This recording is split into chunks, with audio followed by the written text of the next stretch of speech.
Hi, this is Chase Utley, and this is the Phillies Show. Hello, everybody. Ruben Amaro Jr., Jim Salisbury, Todd's Lucky, brought to you by the Foul Territory Network. It's Friday, October 25th, 2024. Gentlemen, how is it going? Ruben, you are in AC. Yes, I am. Do a little Borgata action, a little Borgata. Yeah. Borgata. Had a nice little steak, a little wine, finishing it off. Gotta do what you gotta do it, man. That's what you had a big stogie today too. Yes, I did. You did, yeah. On the golf course, James and I were teeing it up. How'd Jim do? Jim, how'd you do? Jim's fine. He's fine. He doesn't like his effort, but he's fine. He doesn't play enough. Yeah. You got to play more to be, score and stuff, but he had some good shots. No Jim's doubt, he works on his game, he's a dedicated man. Dedicates himself. I don't work on it. I work on it and I get frustrated. Doesn't play enough. I'm like, dude, you're not supposed to be good. You don't play enough. Right, exactly. Just go out there and have some fun. It was beautiful weather out there at the old Yard, the Yardley Country Club. Oh, very nice. Very nice. This got to get you out there, Todd. I'll get out and play. Yeah, you're a busy man. You got to get found. You got youngsters. Yeah. Well, now they're all in school, so now I can maybe sneak away for an afternoon and all right, we'll figure that out and tee it up. Yeah, absolutely, guys. You guys both knew Fernando Valenzuela. Jim, you covered him the year that he was with the Phillies, right? 94. And then Ruben, did you play with him? I did play with the Angels organization. So go ahead, Jim. Chat about him a little bit. He said he passed away this week. I mean, I saw him in the Dodgers press box all the time. And for me, I was like 6, 7 years old when Fernando Mania hit LA and hit Major League Baseball. And so he was kind of a larger than life figure for me when I saw him. I was like, oh my gosh, that's Fernando Valenzuela. But Jim, what was your experience like covering him? It was a thrill to cover him because it was my first year covering the Phillies. It was 94.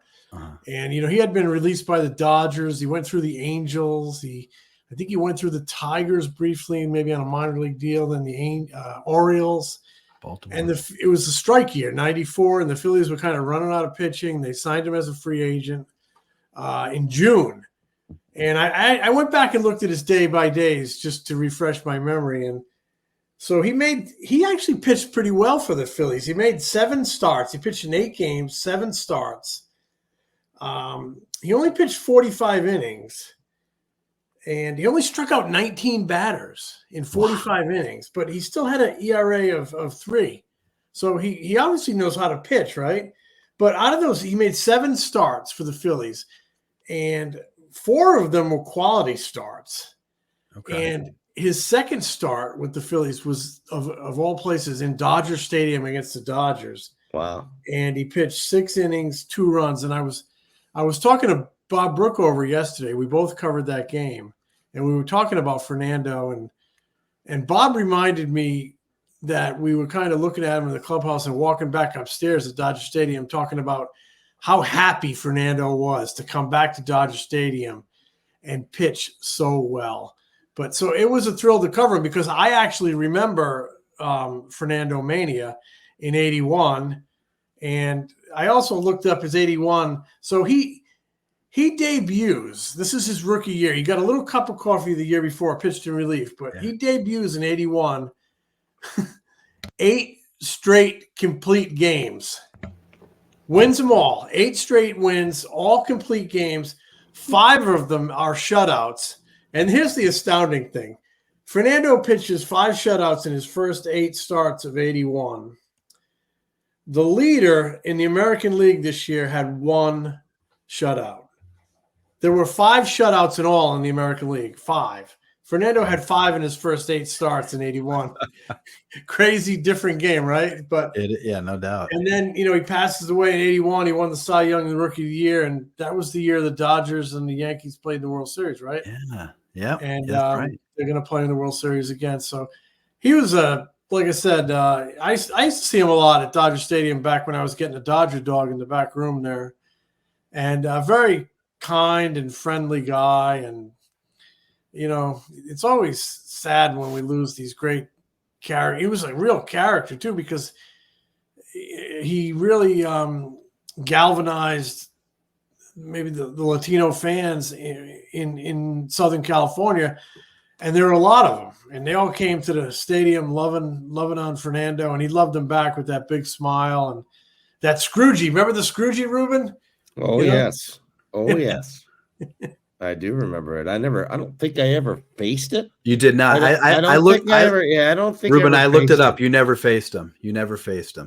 But I did play with him. So let me just start off with this. So my dad years ago told me that when my dad became the sort of the Latin American coordinator for the Phillies, where he was signing guys from Latin America and such, and my dad signed some pretty good ones like Julio Franco and Juan Samuel and Luis Aguayo and guys like that, Porfi Altamirano, guys like that. So my dad had signed quite a few guys. Well, Fernando was a guy, since my dad was Mexican, and he had like a sort of a rapport with them when Fernando was getting ready to sign.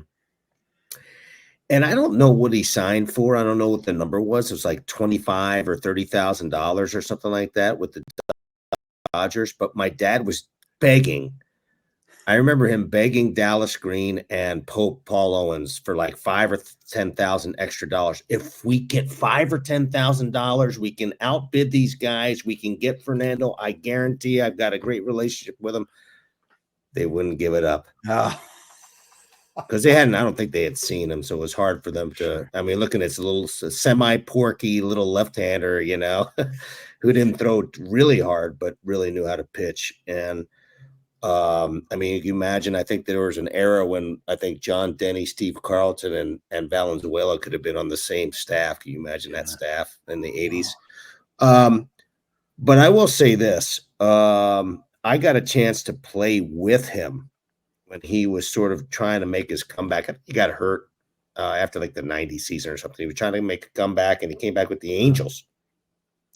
91. And he was pitching with us in 91, I think, with the Edmonton Trappers, I do believe. And he came in, I don't know how many starts he had, but I remember standing in the outfield, shagging fly balls with him. I'm thinking to myself, looking at him, and I was left fielder at that time. We had a pretty good team at the time. We had guys like Lee Stevens and Bobby Rose and Gary DiSarcina, and we had some pretty good guys who ended up playing in the major leagues. And I'm looking at this guy and going, it's Fernando Valenzuela. It's here playing with us. Like, what in the hell is going on? I'm like, what are you doing here, dude? And I remember he was a jokester, man. He was like a really funny guy. And he just messed around all the time. When we talked to him, he says to me in Spanish, ¿Estás casado? I said, you married? I go, no. He said, well, you better get married. I said, why? I said, I'm young, man. I'm not even in the big leagues. He goes, oh, man, it's crazy out there. You got to get married. I said, it's crazy for you, Fernando, because you were Fernando Mania. Exactly. He was funny, man. He was just a funny dude, and really awesome. Enjoyed. He had a great attitude down there. I was looking around, going, "This guy is like Fernando Valenzuela. He's pitching for the Edmonton Trappers up here." And I just looked up his numbers, Ruben. He did not pitch well for Edmonton that year. No, coming back from the injury, has 7 starts, 7.12 ERA, in AAA. What was it like playing in Edmonton? Did you play on frozen tundra? We started off one season. One year we started off, I think in April, we started off in a bit of a snowstorm, and we ended the season in a snowstorm. Oh, yeah. Oh, my last game, we're like dodging snowflakes to hit. I actually raked in those. I loved hitting that. I had some unbelievable seasons and years there. I loved hitting in the that was Pacific Coast League, but I love playing up there in Edmonton, Calgary, and Vancouver were the 3 places up there in the north, up there in Canada. You're bad weather player. All those, I was a mudda. But we had played in like Portland, and then down south, they had Phoenix, Albuquerque. There's some good places to hit, man. Yeah. You could rake there. You could rake at some of those places. Well, R.I.P. Colorado Springs. I think that's one of the first times I saw. Okay. And I think in one time I met Charlie Manuel was managing. One year he was managing the team in Portland because he was in Minnesota, and the next year I think he was managing the team in Colorado Springs. And that's where he used to. When the oh yeah, it the was guy awesome. would hit the home run, he would do the telescope. Like Lee Stevens, like the guys on the other team would hit home runs. And he'd be like at the top step as he crossed home plate, going, "Ah, damn, son, that's the way to hit the ball." God damn, and it's all of his pitchers used to hate him because he used to love guys who hit the long ball. Charlie loved the long ball. Managed the Phillies. He said he would love watching guys hit long bombs. He loved it. Rest in peace, Fernando. I didn't mean to go on that tangent, but I do know you were. I do know you were very big on the streets of Edmonton, Ruben. Thank you. And I was large there. I was large. Caracas and Maracaibo. No, yeah. I will say this: Fernando is a darling of a human being, and I saw him. He did not look great when I saw him in LA this year, but it was great. He was always with a smile, joking. He was always needling something. He's always needling, and that was his thing. But God bless him, and God bless what he brought to the game for the Mexican fan, for the American fan, and for the Dodgers. It's really special. Yeah, R.I.P. Fernando, man. He was awesome. You wonder, like, just his delivery today. I mean, like, if some guy came up with that delivery today, I mean, what would the pitching coaches say in the minor leagues? Well, that was the thing. That was the thing that my dad used to talk about. Rolled in the back of his head, Well, that was you start thinking about some of those guys who had those great Louis Tiant, Juan Marichal, and they all created like this deception. My dad used to get on a soapbox about deception. You have to have a deception when you're on the mound, and he's right. I mean, that's what it's all about. And they did it with their bodies, and they did it with their legs and their kicks, and he was a great one, man. He's a great one. And Louis Tiant just passed away like 10 days ago. Yeah. Another good guy. Yeah. But, rough.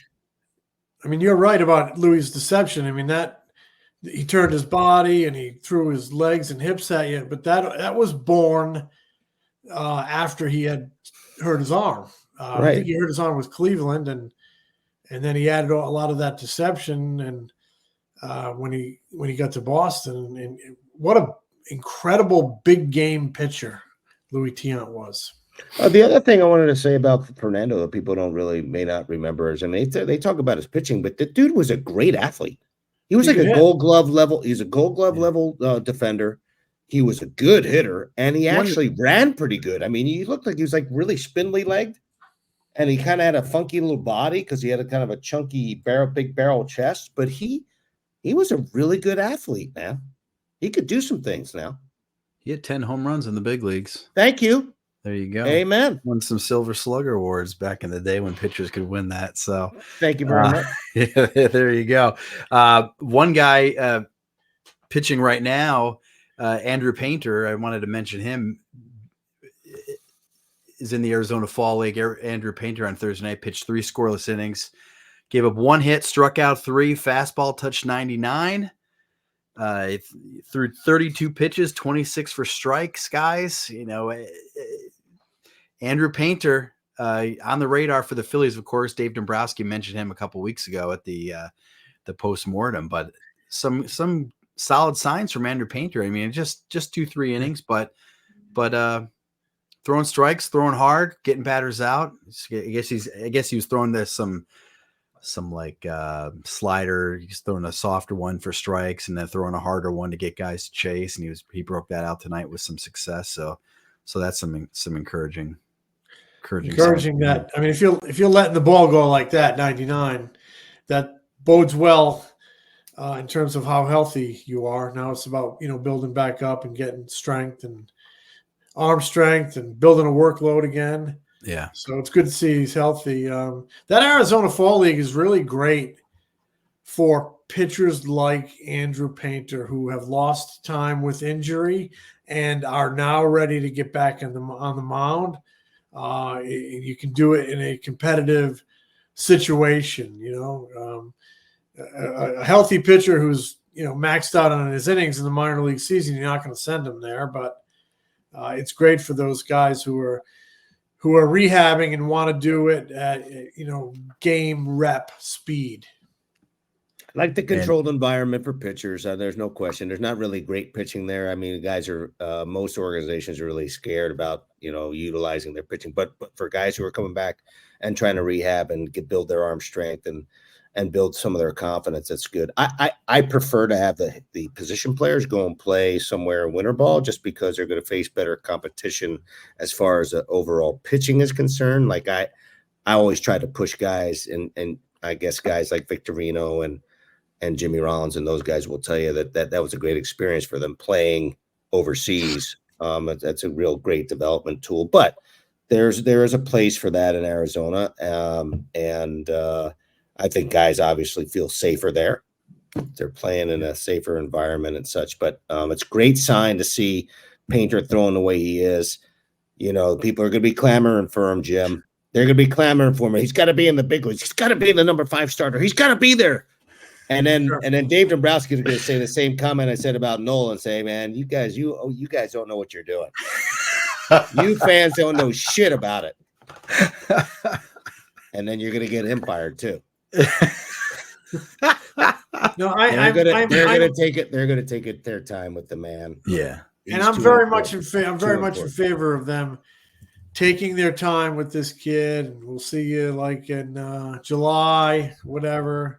And then watch it really closely. Don't feel like you have to be the savior. No. But he's special. There's a reason that he is. He might be their only untouchable in that organization. Yeah. Great athlete, great makeup, throws strikes, understands the game, knows what he's got to do. I saw him 3 or 4 years ago when he was like 19. He looked like he was 27. Yeah, he's the way he handled himself, the PFPs, how he handled himself, like every little thing that he did was real professional. He's going to be a good one, man. He's got a chance to be really good. We'll be right back. Hey, FT fam, it's Alana Rizzo. I can't stop talking about Vuori. Vuori is perfect if you are sick and tired of traditional old workout gear. I wear Vuori in all settings, not just in the gym, because honestly, it's comfier than whatever you're currently wearing. No joke. I'm wearing Vuori daily leggings right now. They're high-waisted with the drawstring and cupped ankles. They look good and they feel great. You're going to love them. Vuori is an investment in your happiness. For our listeners, they are offering 20% off your first purchase. Get yourself some of the most comfortable and versatile clothing on the planet at vuori.com/foul. That's VUORI.com/foul. Not only will you receive 20% off your first purchase, but enjoy free shipping on any U.S. orders over $75 and free returns. Go to vuori.com/foul and discover the versatility of Vuori clothing. Also got to give a shout out to Shy Vintage Sports. Get your unique throwback Phillies tees, hats, and sweatshirts from local artists at their shops in Center City, Wayne, and Westchester, and at shibesports.com. I've been to their stores. They are awesome. Go check them out. Ruben, Jim, and I the other day, we were talking about how, just how important this offseason is. We all think Dave Dombrowski is going to be creative, or he needs to be creative. Is he going to be aggressive? And then we started talking about like these early off-season deals. The World Series ends on a Sunday, and 4 or 5 days later, the Phillies, they go out and they get, Billy Wagner or Brad Lidge. And it just got us thinking about some of these early off-season moves. You were in the front office when the Phillies made some of these moves. Speaking of Brad Lidge, in November 7th, 2007, Billy Wagner, November 3rd, 2003, Andy Ashby, November 10th, 1999. I want to ask you, is there a common denominator in those super early off-season trades? Is it just, the stars align up perfectly? Is it one team just wants to get rid of somebody and you make a fair offer? Because I feel like on a guy like Wagner or Brad Lidge, even, you're kind of curious. I would think maybe the Astros want to maybe hang on for him a little longer, maybe get the bidding up, but that wasn't the case. What do you remember about those? I think each one of those situations is a little different. Sometimes you can do quick deals because one, you haven't really been in the playoffs, so you're having a lot of your meetings are a little bit earlier. That's not the greatest sign in the world because you're not in playoff. In those situations, you're already sort of lining up. Okay, you've already had your meetings. You already discussed it with your people about which targets you want and lining them up and making those moves. But I think it's a lot of it comes down to being prepared, number one, getting information from your people and making sure that you understand that there may be some players out there that you can target. You often can make those deals on guys that, like, for some reason have a hiccup or they have, a little bit of a wart. In the case of Brad Lidge, he just gave up that big home run, and Houston was probably like, you know what, we have 3 or 4 other guys that can close for us.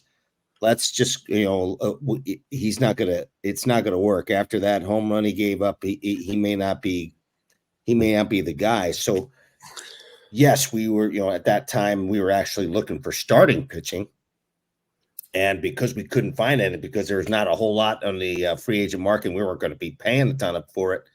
Pat Gillick sort of switched off and said, you know what, let's put Brett Myers back in the rotation, and let's go get the closer. Even though Brett did a hell of a job as a closer, let's sort of kill 2 birds with one stone, get that guy into the rotation and pick up a closer and see how he does. And I mean, he made history for us, but and that was sort of Pat Gillick, Midas touch. But there are other deals that were made. Billy Wagner, I think Ed really targeted Billy Wagner. He knew a lot about him, knew the makeup, and understood what he would bring to the table and how important that was. That position was a real gaping hole for us, and that was the one thing that we really needed. And he ended up, being aggressive with him.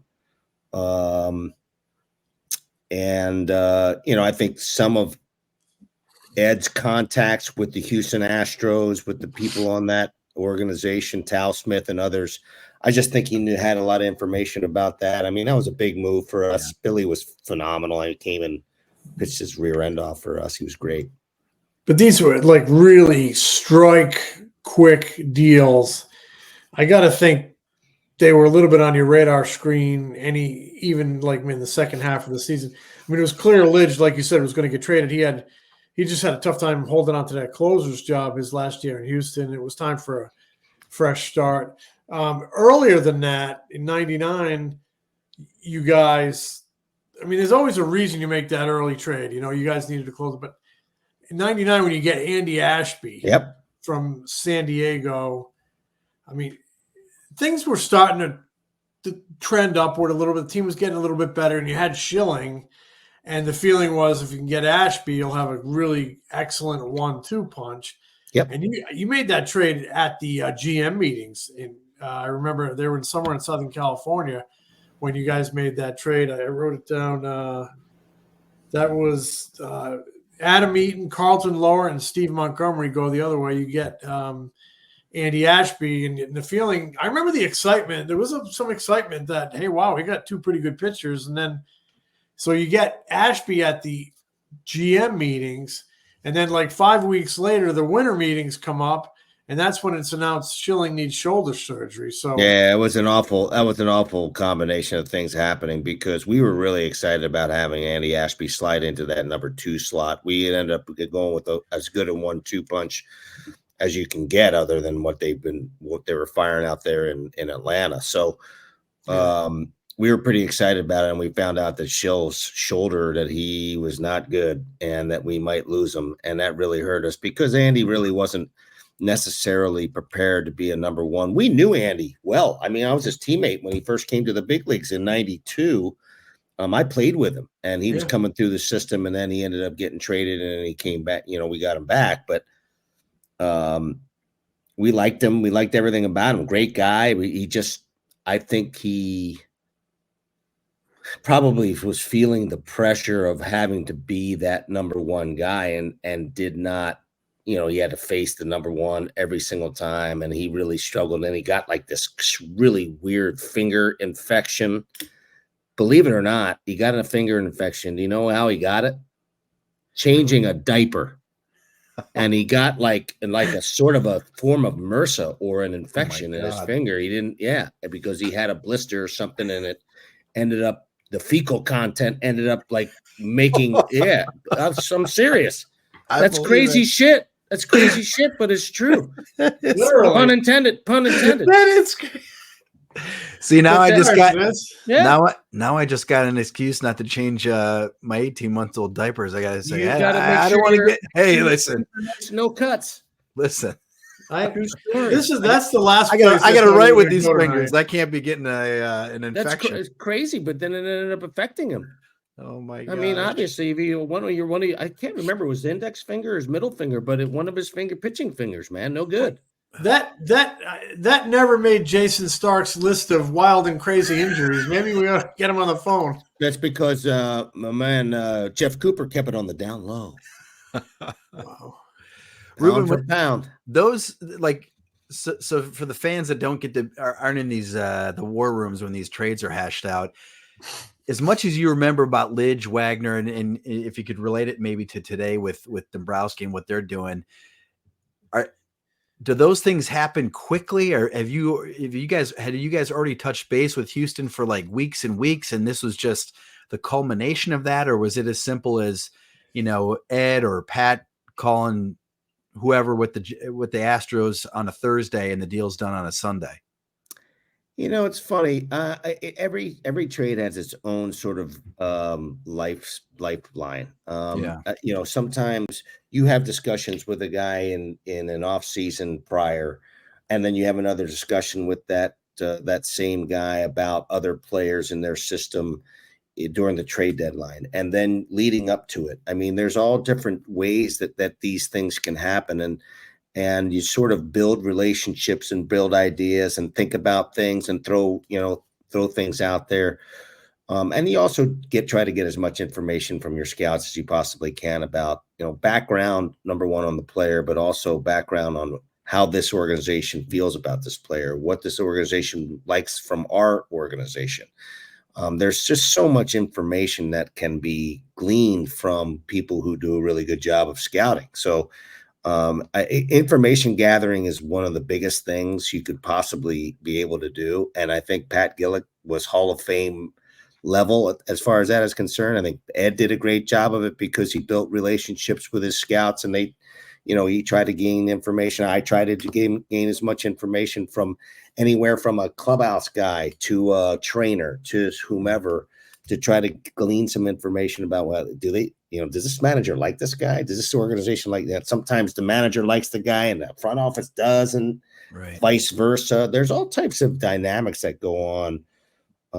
I remember doing the one trade for Ben, the center fielder from Minnesota, Ben Revere, and and we were kind of dancing around it, and they needed pitching, and we needed a center fielder, and I was like, I go up to Terry, Terry Ryan, who was great, and Terry was great. He didn't know bullshit, You just go, hey Terry, I need a center fielder. I like your guy Ben. I got some pitching here you might like. Let's do this. Boom, boom, boom. We sat down in one of the off rooms in our suite and pounded it out. Got it done. I mean, I remember that deal. I think it was Danny Nobler might have first written or hinted at something cooking with you guys, and then that morning at the Rule 5 draft, just before we were leaving, Pat Gillick goes up and has a long conversation with Terry Ryan, I think, and I was like, this is interesting. And then about an hour later, word broke that that trade was done. We're in Nashville. Was that Nashville? Okay. I was walking out the door when we got it done. Yeah. We were just waiting. We were waiting on. There was some question about Ben Revere's medical because he had some knee issues, and obviously a speed guy. You want to make sure his knee's okay, right? And we ended up sort of taking the risk and going with it. He didn't really have any knee issues with us. He ended up playing pretty healthy. He didn't have any diaper issues either. He did not. No diaper issues. No. Yeah, I looked as I was kind of researching all these early off-season trades. I did find one. The earliest one I found November 2nd, 1993, Ruben. Was that me? That you were traded to Cleveland for Heathcliff Slocum. Oh, it happened fast. It happened fast. They had enough of me. That was the early. I went on StatsPass, this service I had through quick. work, and that's about as far back. It was like, I think it went back as far as like 89. And the earliest offseason trade I could find for the Phillies was November 2nd, 1993. Ruben traded to Cleveland. How lopsided was that trade? I got like 60 at bats in 2 years, and Heathcliff went on and was like an all-star that year. Yeah, made the all-star team. Yeah, it'll be interesting to see. I mean, so a lot of things have to kind of align for the Phillies to strike quick this offseason. But, we thought it'd be fun to mention just because, a week or two into the offseason, nothing's happening. Everybody's going to start going, when are they going to do something? Yeah, well, I mean, I just think that I think trades are done differently in this day and age. Everybody's so cautious. Nobody wants to get beat on a trade. Yeah. Everybody's very cautious. They don't want to look like a fool in front of the world. Like, dude, if you need somebody and you have a need and there's let's just make a trade. Yeah. Prospects everybody has to try to outsmart everybody. And to me, I believed in, equity. Just do a trade that makes sense for both teams and let's get it done. Let's make it happen. Now they're doing 3 ways and 4 ways and come on. Okay. Somebody always gets screwed. There's one guy whoever's one team that always gets screwed in a 3-way or 4-way trade. 1 or 2. Right. That's why Dave got at the trade deadline this year. You got kind of hammered a little bit for giving up the 2 pitching prospects for Carlos Estevez.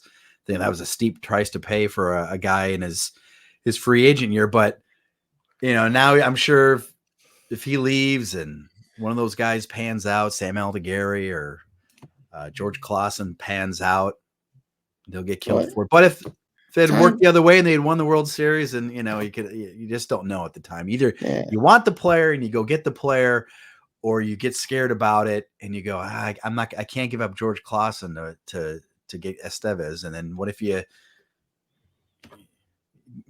go get him if you want to go get him? Right. I believe in that. And listen, prospects are prospects, man, until they're in the big leagues. And I'm not saying that they don't have value. They do.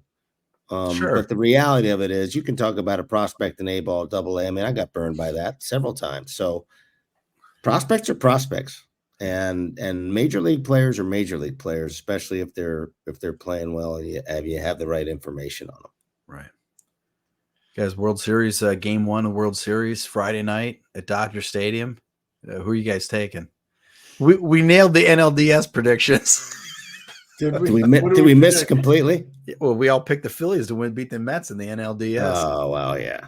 Come on, they should have. I mean, the Mets really didn't. I mean, listen, the Dodgers did exactly. They exposed the Mets for what they are. They're the pitching staff that doesn't throw strikes, and the Dodgers basically exploited that. Yeah, they exploited it, and the Phillies did not.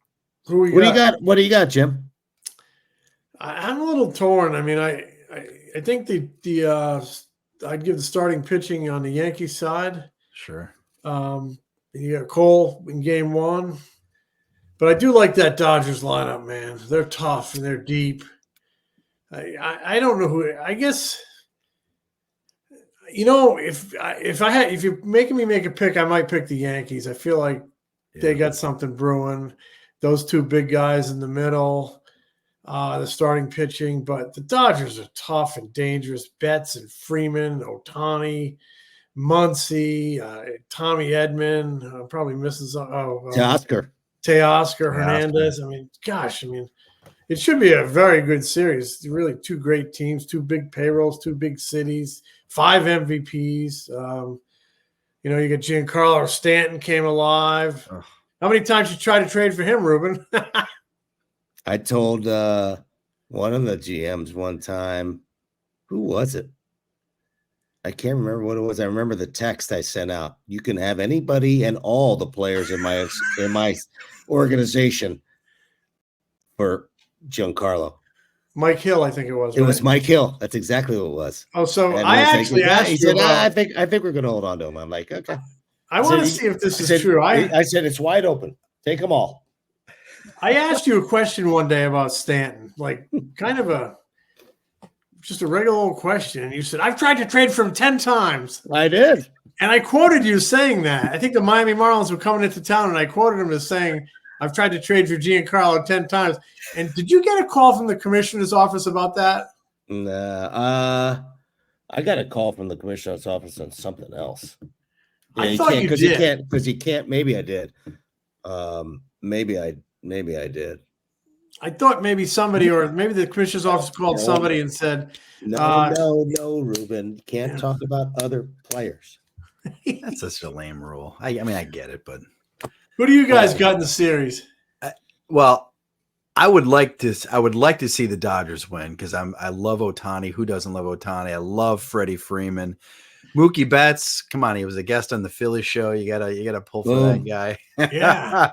But I just don't know how, if the Dodgers have to bullpen some of these games, man, they could do it against the Mets. But this Yankees lineup, are they just going to wear them down to the point where they got nothing left at the end of the World Series? So for that reason, I would take the Yankees just because their lineup can kind of go pound for pound with the Dodgers, I feel like. And man, it's just hard to imagine the Dodgers having to bullpen a few of these games and getting away with it again and putting up all those zeros. I mean, so that's why I would probably take the Yankees. I think it's going to be an exciting series. I get a little embarrassed by the fact that these teams can't field 5 starters, 4 starters. Yeah. It's crazy with these payrolls that they cannot field 4 starters. It's hard for me to imagine that. Now, my heart is probably with the guys that I really care about because I have some favorites. Yeah. I love Mookie. I loved him when I was coaching with him, but and I love him as a person. And Freddie Freeman's always been, from the time he hit the major leagues, has been one of my favorite players of all time. And so good. So my heart goes out to the Dodgers. My head says Yankees just because I think they have a little bit more pitching depth. Yeah. That's where I'm at. Yeah. So I say Yankees in 7. Okay. I'm going to say Yankees in 6. I want to go with the Yankees too. I don't know why, but I think it might go 7. I mean, it just astounds me. Listening to New York sports radio 2-3 months ago, they wanted Aaron Boone fired, Brian Cashman, town, and 4 wins from winning the World Series. Cash just bought himself another 10 years. That's right. We'll be unless back. He doesn't sign Soto. Oh, that's right. You said he's out. Cashman wins the World Series. Yankees win the World Series. They don't sign Soto. Cashman out. No. If they win the World Series, they ain't going nowhere. Yeah, he's going to sign. Guys, we will be back next week. Hey, Todd, when you change diapers, make sure you wear some gloves. I'm going to be putting some rubber gloves on now. That was a great story, Ruben. We appreciate you. I can't be messing up my writing fingers. Got it. Hey, man, you guys want inside scoop? You got it. Smell you later. It was a scoop. Smell you, dude. Scoop, all right. See ya. The Philly Show is brought to you by the Foul Territory Network. Subscribe to The Philly Show on YouTube and wherever you get your podcasts. If you like us, give us a review. Follow us on Instagram, TikTok, X, Facebook, and Threads. Find Ruben's analysis before, during, and after Phillies games on NBC Sports Philadelphia, on the Sports Radio 94 WIP Morning Show, and MLB Network. Find Jim at allphly.com. Find me at MLB.com, the Phillies Beat newsletter, and MLB Network.